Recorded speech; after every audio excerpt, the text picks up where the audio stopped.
Hello student, स्वागत है हमारे YouTube channel DK study centre में। ठीक है, और आज हम आप लोगों के लिए लाए हैं 10th क्लास का जो है कुछ बहुत ही इम्पॉर्टेंट क्वेश्चन। ठीक है, जिससे हमेशा जो है एग्जाम में पूछे जाते हैं। ठीक है, तो आप इस वीडियो को देखिए और अधिक से अधिक इसका लाभ उठाइए। चलिए, तो हम लोग समय न गंवाते हुए हम क्या करते हैं, वीडियो को शुरू करते हैं। तो देखिए, सबसे पहला जो क्वेश्चन है, कैसे प्राप्त करेंगे। ठीक है, तो इसमें क्वेश्चन आता है कि यदि जैसे मान लीजिए धावन सोडा है, इससे हम बेकिंग सोडा कैसे बनाएंगे। ठीक है, तो देखिए धावन सोडा किसको बोलते हैं, तो जो कपड़ा धोने वाला सोडा होता है उसे क्या बोलते हैं, धावन सोडा।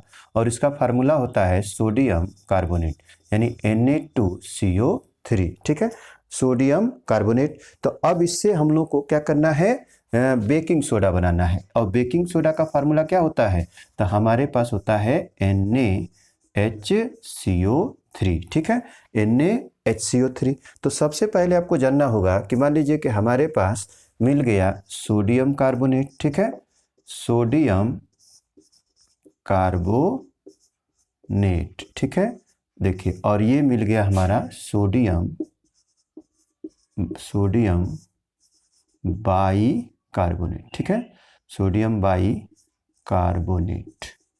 ठीक, बाई कार्बोनेट। तो अब देखिए होता क्या है कि यहाँ पे अब इसमें हाइड्रोजन नहीं है, तो हाइड्रोजन के लिए क्या करना पड़ेगा, चूंकि हम इसमें लेना पड़ेगा जल। ठीक है, अगर हम इसमें जल ले लेते हैं, ठीक, और उसके बाद से और लेना पड़ेगा, मान लीजिए कि यहाँ पे 2 सोडियम है, तो यहाँ पे हमको क्या करना पड़ेगा, 2 NaHCO3 लगाना पड़ेगा। ठीक है, अर्थात यहाँ पे एक H2O तो कंप्लीट हो गया, लेकिन यहाँ पे अब CO3 क्या हो रहा है, अधिक हो रहा है। ठीक है, तो इसके लिए हमको ध्यान रखना पड़ेगा कि यहाँ पे क्या लेना पड़ेगा, CO2। ठीक है, तो जैसे ही आप CO2 लेते हैं तो यहाँ पे क्या बदल जाता है कि N2NaHCO3। ठीक है, तो यहाँ पे 2 CO3 तो हो गया। ठीक है, लेकिन अभी भी एक जो है क्या बचा हुआ है, देखिए इसमें ऑक्सीजन कितना है, तो यहाँ पे 3 और 2 5, अब 5 और 1 6। ठीक है, और यहाँ पे 3 दूना के 6 हो गया, मैंने इसका मतलब ये कंप्लीट हो गया। अर्थात हम कह सकते हैं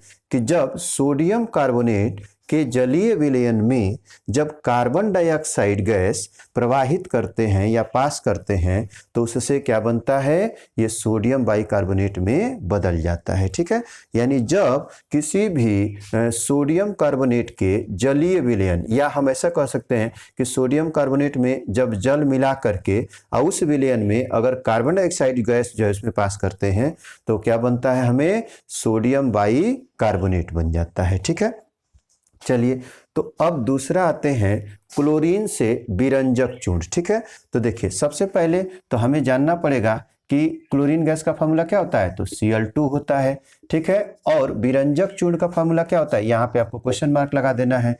ठीक है, और विरंजक चूर्ण का फार्मूला होता है CaO।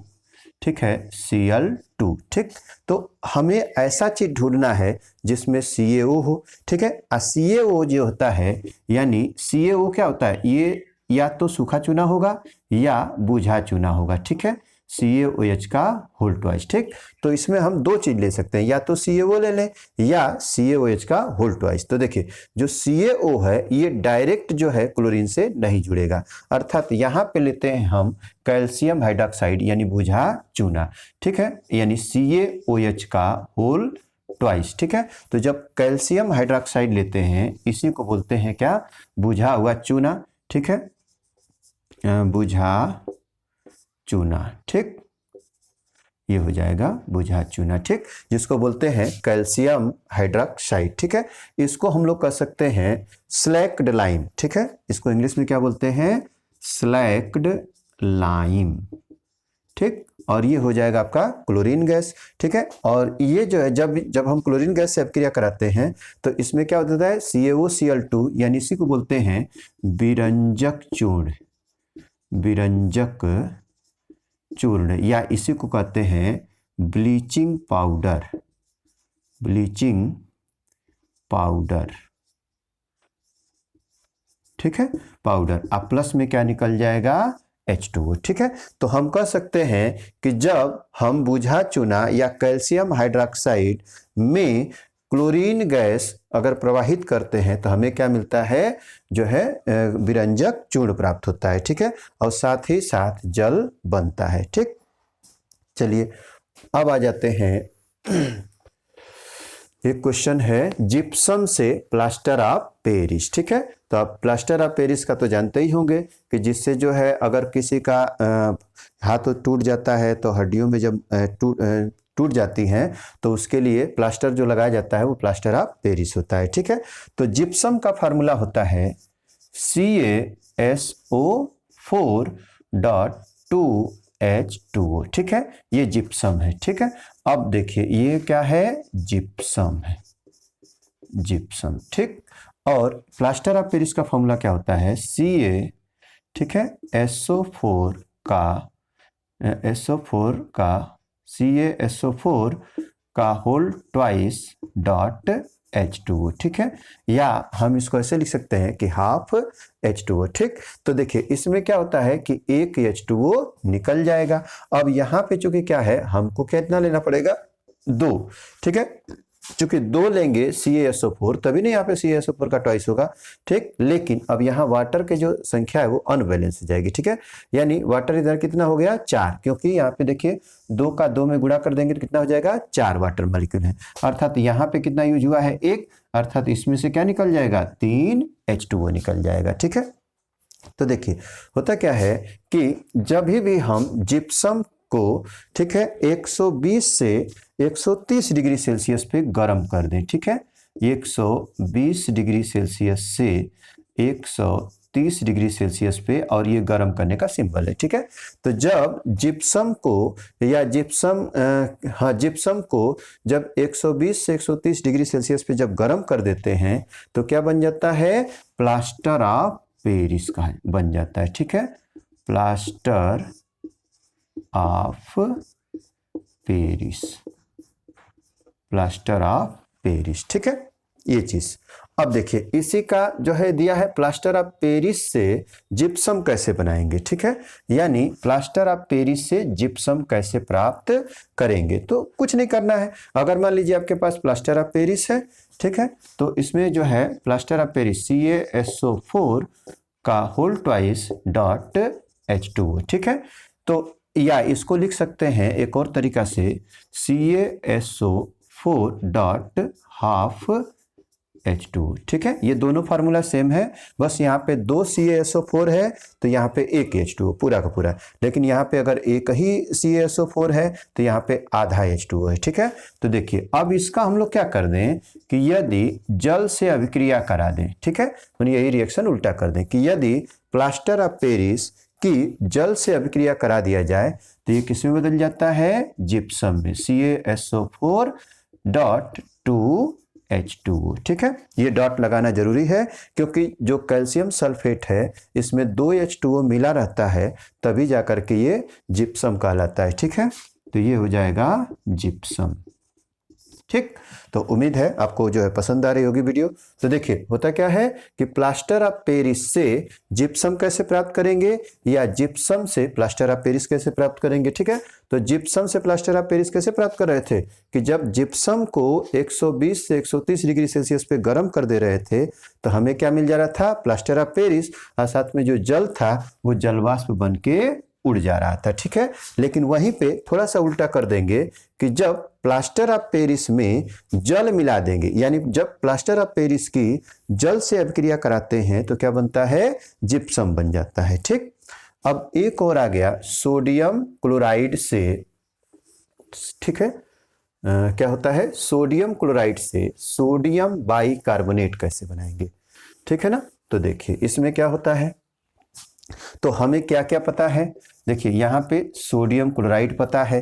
ठीक, और हमें कुछ और कंपाउंड हमको नहीं मालूम है। ठीक है, और हमें मालूम है NaHCO3, यानी सोडियम बाइकार्बोनेट बनाना है। ठीक है, तो देखिए होता क्या है कि जब सोडियम कार्बोनेट के जलीय विलयन ले लेंगे, ठीक है, यानी H2 क्या बोलते हैं, जब सोडियम क्लोराइड का जलीय विलयन, देखिए सोडियम क्लोराइड के जलीय विलयन को क्या कहते हैं, ब्राइन कहते हैं। क्या कहते हैं, ब्राइन। ठीक है, मैंने NaCl के जलीय विलयन को है ना, विलयन को, ठीक है, ब्राइन कहते हैं, ठीक है। तो देखिए इसमें क्या होता है, इसको थोड़ा सा करने के लिए कि इसमें सबसे पहले जलीय विलयन में कार्बन डाइऑक्साइड गैस प्राप्त करते हैं, ठीक है, मैंने जो इसमें प्रवाहित करते हैं, ठीक है।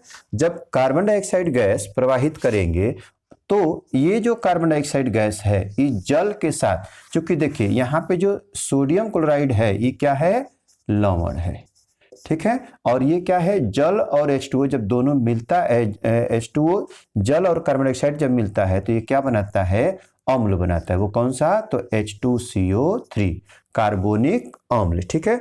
और उसके बाद से इसमें अमोनिया पास करेंगे, ठीक है, अमोनिया गैस प्रवाहित करेंगे। तो देखिए होता क्या है कि जब हम सोडियम क्लोराइड मैंने लेते हैं और उसमें जल मिलाते हैं, और जल मिला करके उसमें जैसे ही हम कार्बन डाइऑक्साइड मिलाते हैं वो क्या हो जाता है, ये अम्ल का निर्माण करता है जिसको बोलते हैं कार्बोनिक अम्ल, ठीक है। और इसके बाद से हम अमोनिया गैस प्राप्त कर जो है इसमें प्रवाहित करते हैं। तो देखिए चूंकि ये, अब देखिए ये क्या है, अम्ल है, ठीक, और ये क्या है, क्षार है, ठीक है ना, ये क्या है, क्षार, ठीक है। तो देखिए ब्राउनस्टेड एक जो है लोरी हैं, उन्होंने कंसेप्ट दिया था, सिद्धांत दिया था कि जिसकी वजह से कहा था कि यदि कोई पदार्थ जल में घोलने पर हाइड्रोजन आयन देता है तो उसे क्या कहते हैं, अम्ल कहते हैं, ठीक है। लेकिन यदि कोई पदार्थ, ठीक है, जल में घोलने पर हाइड्रोजन आयन ग्रहण कर लेता है तो उसे क्या बोलते हैं, क्षार बोलते हैं। तो देखिए होता क्या है कि ये टूट जाएगा किसमें, तो HCO3 माइनस में और एक H प्लस में, और ये जो हो जाएगा ये क्या करेगा, NH3 इसके पास ये प्रोटॉन को क्या करेगा, ग्रहण कर लेगा, क्योंकि ये है प्रोटॉन, ठीक है, प्रोटॉन है। तो जब ये ग्रहण कर लेता है तो ये बना लेता है NH4 प्लस, ठीक है, ये ग्रहण करने के बाद NH4 प्लस, और यहाँ ये जो टूट जाएगा वो किस में टूट जाएगा, Na प्लस और Cl माइनस में, ठीक है।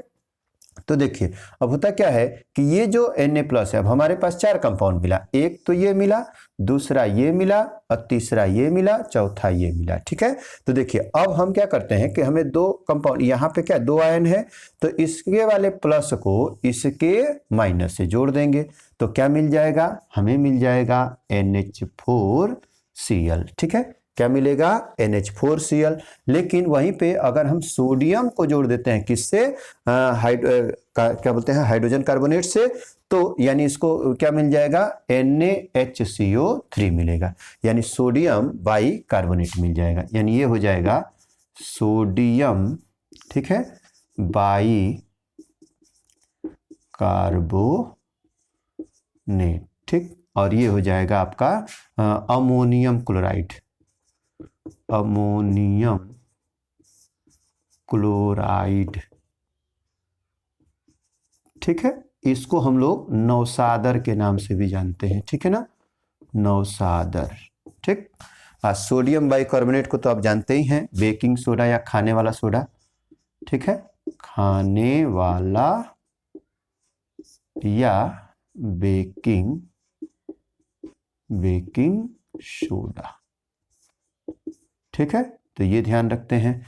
चलिए तो हमने क्या सीखा कि जब, ठीक है, सोडियम क्लोराइड के जलीय विलयन में, ठीक है, पहले कार्बन डाइऑक्साइड पास करते हैं और उसके बाद से अमोनिया गैस जैसे ही पास करते हैं तो उसमें बन जाता है सोडियम बाइकार्बोनेट और साथ में बन जाता है अमोनियम क्लोराइड, ठीक है। तो ये तो हो गया हमारा क्या कि जो है सोडियम क्लोराइड से सोडियम बाइकार्बोनेट कैसे प्राप्त करेंगे, ठीक है, यहाँ पे। या अगर ऐसे दे दिया कि ब्राइन में, ठीक है, दे दिया कि क्या होता है जब ब्राइन में कार्बन डाइऑक्साइड और अमोनिया गैस पास की जाती है यानी प्रवाहित की जाती है, तब आप बताएंगे कि यहाँ पे सोडियम बाइकार्बोनेट बनता है और साथ में क्या बनता है, नौसादर या अमोनियम क्लोराइड, ठीक है। यानी इसको 2 तरह से क्वेश्चन पूछ सकता है, ठीक है, कि कैसे प्राप्त करेंगे सोडियम क्लोराइड से सोडियम बाइकार्बोनेट, ठीक है। लेकिन अगर यही कह दे कि क्या होता है जब सोडियम क्लोराइड के जलीय विलयन में कार्बन डाइऑक्साइड गैस और अमोनिया गैस दोनों प्रवाहित की जाती है, ठीक है, तो अभी भी क्या बनेगा, यही अभिक्रिया होगा। ठीक है, तो आपको एग्जाम में केवल ये वाला अभिक्रिया लिखना है, इसमें ये सब नहीं बताना है। ठीक है, क्योंकि हम आपको यहाँ पे समझाए हैं कि इसमें कैसे अभिक्रिया होती है। ठीक है, तो आपको इतना सब जो है नहीं लिखना है, केवल जो है ऊपर वाला समीकरण लिखना है। ठीक है, तो आप कॉपी और पेन ले करके इसको अभी नोट करके और पढ़ लीजिए, ताकि अच्छे से आपका तैयार हो। या वीडियो को जो है कम से कम 3 से 4 बार 5 बार इसको देख जाइए, ताकि आपका अच्छे से रिवीजन हो जाए। ठीक है, तो हमने सीख लिया कि कैसे प्राप्त करेंगे, जिसमें हमने सीखा कि धावन सोडा से बेकिंग सोडा कैसे बनाएंगे। ठीक है, क्लोरीन गैस से विरंजक चूर्ण कैसे बनाएंगे, फिर जिप्सम से प्लास्टर ऑफ पेरिस कैसे बनाएंगे, या प्लास्टर ऑफ पेरिस से सोडियम क्लोराइड, या प्लास्टर ऑफ पेरिस से जिप्सम कैसे प्राप्त करेंगे, या सोडियम क्लोराइड के जलीय विलयन से सोडियम बाइकार्बोनेट कैसे बनाएंगे। ठीक है, तो अब हम लोग पढ़ते हैं, देखिए क्या होता है जब, ठीक है, तो यहाँ पे हम लोग देख सकते हैं। देखिए इसमें सबसे पहले हमको ढूंढना है कि जो दिया है उसको लिखना है। ठीक है ना, जो दिया है उसको लिखना है। जैसे मान लीजिए इथेनोइक अम्ल, तो इथेनोइक अम्ल, तो एथ आया, इसका मतलब कि 2 कार्बन। ठीक है, कार्बन वाला अम्ल कौन कौन सा है, तो इसमें हम लोग लिख सकते हैं CH3COOH, इसी को बोलते हैं एथेनोइक अम्ल, या इसी को कहते हैं एसिटिक अम्ल। अब हमारा आसान हो जाएगा। ठीक है, एसिटिक अम्ल से में सोडियम धातु को डुबोया जाता है। तो आपको 2 चीज मिल गया, यहाँ पे मिल गया सोडियम धातु। ठीक है, तो देखिए सोडियम क्या है, यहाँ पे सोडियम जो है वो हमारा तत्व है। ठीक है, अब तत्व है तो ये क्रिया करेगा, तो ये किस में बदलेगा, ये 1 इलेक्ट्रॉन दे करके, और ये किस में बदल जाएगा, या इसको हम ऐसे लिख सकते हैं Na++ में 1 इलेक्ट्रॉन। ठीक है, अब देखिए, तो जैसे ये 1 इलेक्ट्रॉन दे दिया, जैसे कोई भी इलेक्ट्रॉन देता है तो उस पर क्या चार्ज आता है, प्लस चार्ज। ठीक है, यानी वो डोनर हो जाता है, यानी इलेक्ट्रॉन धनी हो जाता है। ठीक, अब इसको थोड़ा सा हम डिस्क्राइब कर देते हैं अच्छे से। तो देखिए ये अम्ल है, इसको जब हम जल में घोलते हैं तो किसमें टूटता है, एसीटेट आयन में, CH3COO- और एक टूटेगा H+। ठीक है, तो अब देखिए ये जो इलेक्ट्रॉन है वो आकर के ये ग्रहण कर लेगा। तो जब ग्रहण कर लेगा, चूंकि यहाँ पे दिया है तो देने की वजह से प्लस और लेने की वजह से माइनस, तो जब प्लस माइनस एक जगह रहता है तो क्या हो जाता है, न्यूट्रल हो जाता है। ठीक है, तो अब देखिए ये तो हो गया क्या, इसको हम लोग कहते हैं मुक्त मूलक या फ्री रेडिकल। ठीक है, तो देखिए अब यदि हम इसका 2 ले लें और यहाँ पे 2 सोडियम ले लें, तो यहाँ पे 2 निकलेगा सोडियम आयन, और यहाँ पे 2 इलेक्ट्रॉन निकलेगा। तो यदि ये 2 आएगा, चूंकि देखिए जब ये है तो इसमें ये भी 2 आयन में टूटेगा। ठीक है, तो जब यहाँ पे 2 हाइड्रोजन 2 इलेक्ट्रॉन लेगा तो इसमें 2 H फ्री रेडिकल आएगा। तो जब दोनों के पास 1 इलेक्ट्रॉन है तो क्या ये ऐसे नहीं जुड़ सकते हैं, H में ये ऐसे जुड़ सकते हैं, यानी ये बना लेगा H2 गैस। ठीक है, तो देखिए अब हमारे पास क्या मिला, तो एक तो हमारे पास जो है ये पूरा खत्म हो गया, तो हमारे पास बचा क्या, सोडियम आयन प्लस में एसीटेट आयन। ठीक है, तो इन दोनों को अब हम लोग जोड़ देंगे, तो ये इससे तो हमें ये बन जाएगा, तो क्या हो जाएगा 2CH3COO प्लस में हो जाएगा H2, यानी हाइड्रोजन गैस। ठीक है, आपको समझ में आ गया होगा कि जो है, या हम ऐसे सिंपल में भी कह सकते हैं कि जो सोडियम है इसके हाइड्रोजन को हटा दे रहा है, तो जो हाइड्रोजन चूंकि यहाँ पे 2 है, 2 हाइड्रोजन हट रहा है, तो ये दोनों हाइड्रोजन मिल करके और हाइड्रोजन गैस के रूप में रिलीज हो जा रहा है, निकल जा रहा है। ठीक है, लेकिन अगर हम इसका प्रोसेस देखें कि मैंने कैसे होता है, तो यहाँ पे ये सोडियम आयन में बदलता है, ये भी आपका एसीटेट आयन में और हाइड्रोजन आयन में बदलता है। तो इसका हाइड्रोजन आयन जो है इलेक्ट्रॉन ले करके हाइड्रोजन गैस में बदल जाता है, जबकि सोडियम आयन जो होता है एसीटेट आयन से क्रिया करके सोडियम एसीटेट बना लेता है। ठीक है, सोडियम, ठीक है, एसीटेट। ठीक, तो देखिए यहाँ पे क्या हमने सीखा कि जब हम, ठीक है, एथेनोइक अम्ल में सोडियम धातु को डुबाते हैं तो उसमें क्या बनता है, सोडियम एसीटेट और साथ ही साथ हाइड्रोजन गैस निकलती है। ठीक है, अब आते हैं एक और क्वेश्चन दिया है। हाँ, क्या दिया है, एथेनोइक अम्ल में सोडियम कार्बोनेट को मिलाया जाता है तब क्या होता है। ठीक है, तो देखिए इसमें क्या होता है, तो हमारे पास इथेनोइक अम्ल यही रहेगा, ठीक है। और सोडियम कार्बोनेट हम लोग को मिलाना है, जैसे मान लीजिए Na2CO3, इसका फार्मूला होता है Na2CO3। तो अब देखिए यदि हम इस एथेनोइक अम्ल में सोडियम कार्बोनेट अगर मिलाते हैं तो क्या होगा, तो देखिए यहाँ पर ये टूट जाएगा, किस में, ये टूटेगा 2Na प्लस CO3 2 माइनस, और ये टूट जाएगा। तो अगर मान लीजिए हमारे पास क्या हो जाए कि यहाँ पे 2 हो जाए, तो यहाँ पे क्या हो जाएगा 2CH3COO माइनस और यहाँ पे 2H प्लस, ठीक है। तो होना क्या चाहिए, इसका वाला जो प्लस है वो इसके वाले माइनस से जाके जुड़ जाए, और इसका वाला जो प्लस है वो इसके माइनस से जाके जुड़ जाए, लेकिन ऐसा नहीं होता है। देखिए यहाँ पे जब आएगा तो ये जो कार्बोनेट आयन है जो कि गर्म किया जाता है तो ये बदल जाता है किसमें, CO2 में, और इसमें से एक ऑक्सीजन निकल जाता है जिसको बोलते हैं 2 माइनस ऑक्साइड के रूप में, और ये दोनों मिल करके क्या बना लेते हैं H2O। अर्थात यहाँ पे जो हो जाएगा वो 2CH3COO प्लस में एक निकलेगा H2O और एक निकलेगा CO2, यानी कार्बन डाइऑक्साइड गैस निकलेगी, ठीक है। तो हम कह सकते हैं कि जब एथेनोइक अम्ल में सोडियम कार्बोनेट को जब मिलाया जाता है, ठीक है, तो यहाँ पे क्या बनता है, सोडियम एसीटेट बनता है और साथ ही साथ कार्बन डाइऑक्साइड गैस निकलती है, ठीक है, और जल बनता है, ठीक। तो एक तो ये हो गया। अब आते हैं तीसरा, क्या कह रहा है कि एथेनोइक अम्ल में तन सोडियम हाइड्रोक्साइड मिलाएंगे। तो ये तो जो है बहुत आसान है, ठीक है। देखिए ये कितना आसान है कि जब हम एथेनोइक अम्ल लेते हैं CH3COOH प्लस में क्या ले लें, तनु, ठीक है, तनु सोडियम हाइड्रोक्साइड, ठीक है, तनु NaOH। तो देखिए यहाँ पे क्या है, ये है क्षार और ये है अम्ल, ठीक है, ये है अम्ल और ये है क्षार, ये सबसे आसान है। तो देखिए इसमें क्या होता है कि ये दो भागों में टूट जाएगा, कि आप जो है वो पढ़े होंगे कौन सा, तो आर्हेनियस का, कि जब हम किसी पदार्थ को जल में घोलते हैं तो यदि वह टूट करके हाइड्रोक्सिल आयन देता है तो उसे हम क्या कहते हैं, उसे हम कहते हैं क्षार। और यदि किसी पदार्थ को जल में घोलते हैं तो यदि वह टूट करके हाइड्रोजन आयन देता है तो उसे क्या बोलते हैं, अम्ल कहते हैं, ठीक है।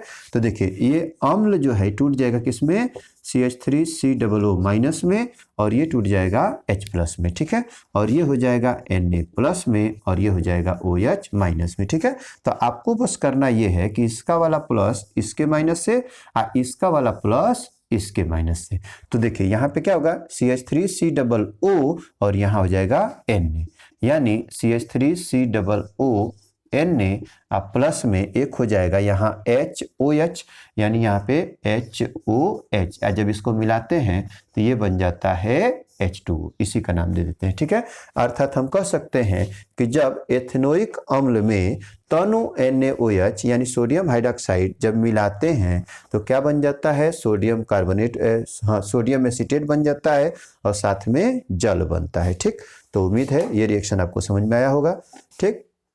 एक लास्ट जो है रिएक्शन इसमें देता है, क्वेश्चन क्या दे रहा है कि जब कॉपर की छड़ को सिल्वर नाइट्रेट के विलयन में डुबाते हैं, माने क्या होता है जब कॉपर की छड़ को सिल्वर नाइट्रेट के विलयन में डुबाते हैं, ठीक। तो देखिए यहाँ पे क्या हुआ, जैसे मान लीजिए कि हमारे पास अगर ले लीजिए कि AgNO3 है, ठीक है, आप प्लस में यहाँ पे ले सकते हैं क्या ले सकते हैं, Cu, ठीक है। तो देखिए होता क्या है, जो Cu होता है ना वो सिल्वर से अधिक अभिक्रियाशील होता है, ठीक है। तो अधिक अभिक्रियाशील होने के चलते ये क्या करता है, सिल्वर को हटा देता है और अपने जाके जुड़ जाता है, जिसमें आप लोग पढ़े होंगे प्रतिस्थापन अभिक्रिया। तो यहाँ पे हो जाएगा CuNO3 आप प्लस में हो जाएगा, क्या बदल जाएगा यहाँ पे Ag, ठीक है। तो ये भी रिएक्शन ठीक है। या दूसरा एक और इसमें देता है कि इसमें जैसे अगर क्वेश्चन पूछ देता है कि जब मान लीजिए कि अगर किसी हाँ सिल्वर नाइट्रेट के विलयन में जब हम कॉपर की छड़ को डुबाते हैं तो विलयन का रंग नीला क्यों हो जाता है, ठीक है। तो उसमें क्या कर सकते हैं, कॉपर नाइट्रेट बन जाता है, ठीक है। तो यानी यहाँ AgNO3 यहाँ पे 2 ले लेंगे, ठीक है ना, AgNO3 और यहाँ पे क्या ले लेंगे Cu, तो ये बन जाता है क्यूप्रिक नाइट्रेट, यानी CuNO3 का होल ट्वाइस प्लस में 2Ag, ठीक है। तो इस रिएक्शन में अगर ये दोनों लिखते हैं तभी भी सही है, या दोनों में से कोई एक भी लिखते हैं तभी भी सही होता है, ठीक है। और ये जो है नीले रंग का विलयन प्राप्त होगा, ठीक है। नीले रंग का हम कह सकते हैं कि जलीय विलयन प्राप्त होगा। चलिए अब आ जाते हैं, कुछ रिएक्शन है जिसको आपको कंप्लीट करना है, ठीक है। तो देखिए मान लीजिए आपके पास दिया हो क्या, CH3COOH अब प्लस में दिया हो NaOH, तो इसको आप बता सकते हैं, ठीक है। तो देखिए इसको अभी बताए हैं कि जो OH है इसके S से जुड़ जाएगा तो H2 बना लेगा और ये आ जाएगा Na, तो यहाँ पे क्या हो जाएगा CH3COONA अब प्लस में हो जाएगा H2O, ठीक है।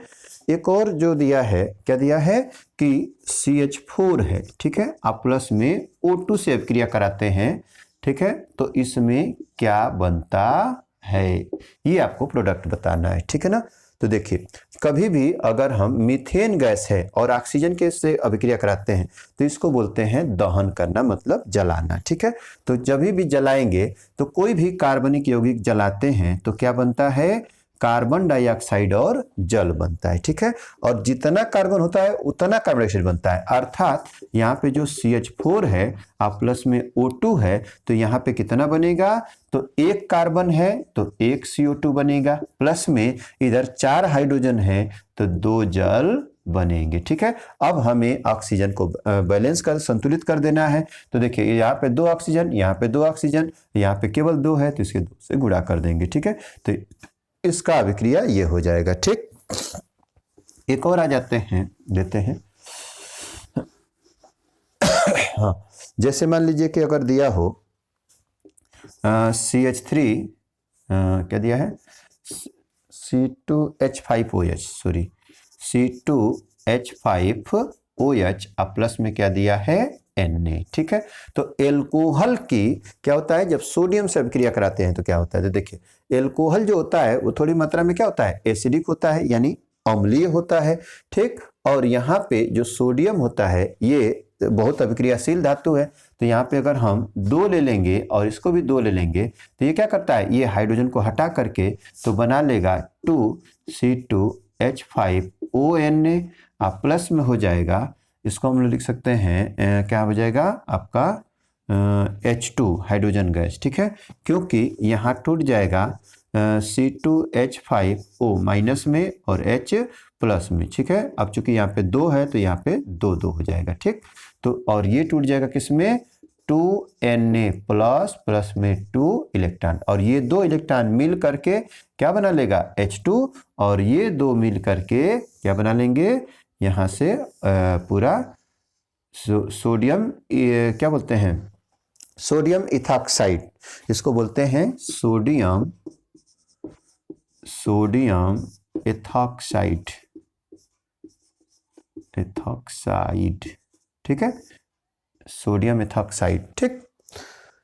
हाँ, एक और रिएक्शन है कि जिसमें अगर आपको देता है, बहुत ही इंपॉर्टेंट है ये भी, कि मान लीजिए कि अगर दे दिया कि यहाँ पे कर दिया C2H5OH, ठीक है, और कह दिया कि यहाँ पे सांद्र H2SO4 है, इसके प्रेजेंस में हम लोग गर्म कर रहे हैं, ठीक है, ये गर्म करने का सिंबल होता है।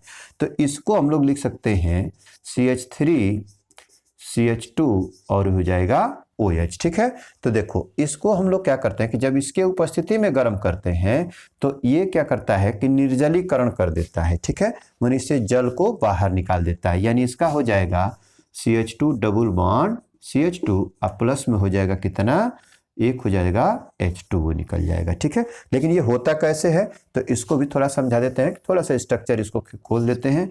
देखिए यहाँ पे C2H5 था तो यहाँ H H और यहाँ H, ये हो जाएगा OH H एंड H, ठीक है। तो देखिए आपको मिला CH3 और फिर CH2 और एक मिला OH, ठीक है। तो जब भी इसके उपस्थिति में गर्म करते हैं तो ये जो OH है ये इसे इलेक्ट्रॉन लेके माइनस में हो जाता है तो इस पे आ जाएगा प्लस में, तो ये वाला इलेक्ट्रॉन इसको दे करके और इस पे हो जाएगा प्लस, तो ये दोनों आपस में क्या होता है जुड़ जाते हैं और यहाँ पे बन जाता है डबल बॉन्ड। क्यों?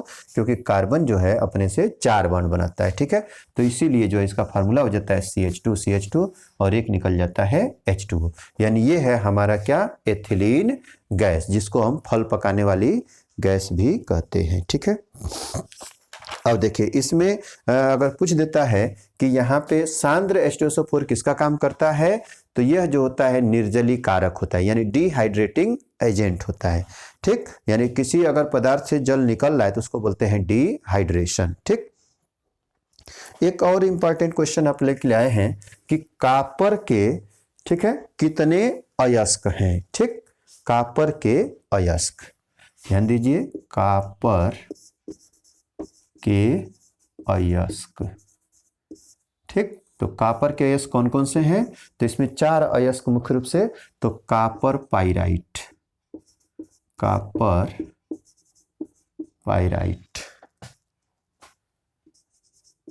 कॉपर पाइराइट, इसका फार्मूला जो होता है वो CuFe, ठीक है, S2 होता है, CuFe H2 होता है। और दूसरा जो है हमारे पास क्यूप्राइट है, क्या है, क्यूप्राइट, क्यूप्राइट है, ठीक। तो इसका जो फार्मूला होता है वो क्या होता है Cu2, ठीक है, क्यूप्रस ऑक्साइड। और तीसरा जो होता है इसका एग्जाम्पल ले सकते हैं कॉपर ग्लांस, कॉपर ग्लांस, ठीक है। तो इसमें जो होगा Cu2S, Cu2S। और एक और देता है फार्मूला, एक और है कि मैलेकाइट, ठीक है, मैलेकाइट, मैलेकाइट, ठीक। तो इसका फार्मूला होता है CaOH का होल ट्वाइस और डॉट एक और होता है CuCO3, नहीं यहाँ पे सॉरी ये कैल्शियम नहीं है, कॉपर है, ठीक है। तो ये क्या बोलते हैं क्यूप्रिक हाइड्रोक्साइड और कॉपर कार्बोनेट का मिश्रण होता है जिसे हम कहते हैं मैलेकाइट, और ये इस अयस्क के रूप में पाया जाता है। तो कॉपर के कुल कितने अयस्क हैं तो मुख्य रूप से 4 हैं, कौन कौन से, तो कॉपर पाइराइट जिसका फार्मूला होता है CuFeS2, फिर उसके बाद होता है क्यूप्राइट जिसमें होता है Cu2O, और एक होता है कॉपर ग्लास जिसको होता है Cu2S, और एक होता है मैलेकाइट जिसका फार्मूला होता है क्यूप्रिक हाइड्रोक्साइड यानी CuOH का होल ट्वाइस डॉट, या हम कह सकते हैं कि हाँ डॉट CuCO3 यानी क्या बोलते हैं कॉपर कार्बोनेट, ठीक है। तो उम्मीद है ये वीडियो आप लोगों को बहुत पसंद आएगी, ठीक है, और आप इसका देखिए और अधिक से अधिक लाभ लीजिए, ठीक है। और अपने दोस्तों में अधिक से अधिक इसको शेयर कीजिए और चैनल को लाइक कीजिए, शेयर कीजिए और सब्सक्राइब कीजिए, ठीक है। और आप सबका वीडियो देखने के लिए बहुत बहुत धन्यवाद।